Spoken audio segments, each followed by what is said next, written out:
Good morning, students. Today we will study about the methods of computing correlation. Till now you have studied about the correlation, the types of correlation, meaning of correlation, degree of correlation. Okay, now applications of correlation. Today you are going to study about the methods of computing correlation. How you will calculate the correlation. This is the main part of the correlation chapter.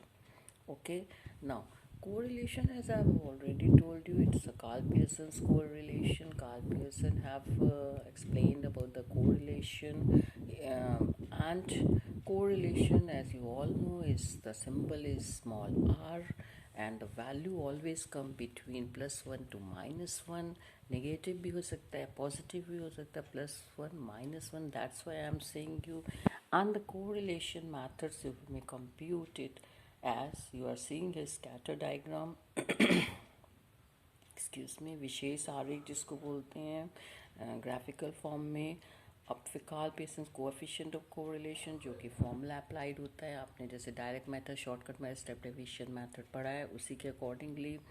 और फिर आपका क्या कहते हैं, ranking correlation. और ranking correlation have been given by Spearman's. It is known as Spearman's ranking correlation.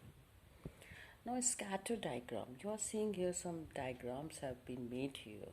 Okay, by this you can understand that these type of diagrams are known as a scatter diagram. Now what is a scatter diagram? When we are plotting, for example, ये जितने भी है ये graphical presentation होता है. Scatter diagram doesn't come in the examination, but you should know what is a scatter diagram.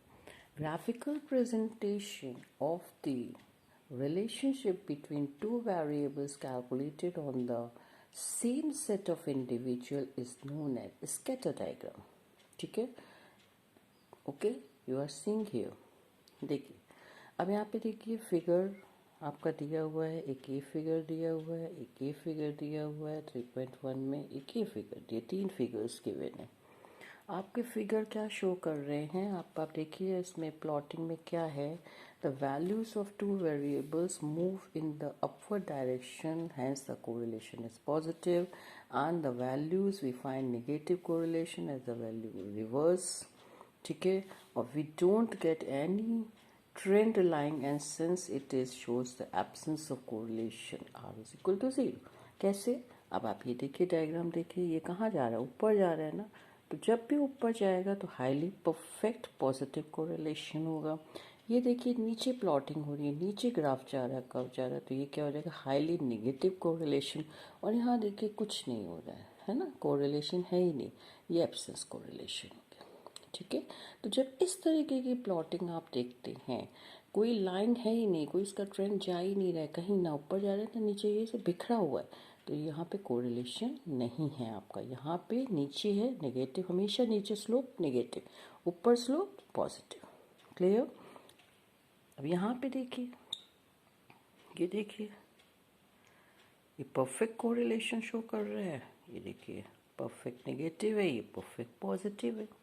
Perfect negative में आप देखिए क्या कह रहा है, the value of the two variables moves in the same direction, and when r is equal to +1 then it shows perfect and positive correlation, and when r is equal to minus it shows the negative correlation. ठीक है, समझ में आ गया. तो अब यदि ऊपर जा रहा है परफेक्ट हो गया, नीचे आ रहा है परफेक्ट नेगेटिव, -1 शो कर रहा है, +1 शो, परफेक्ट कोरिलेशन.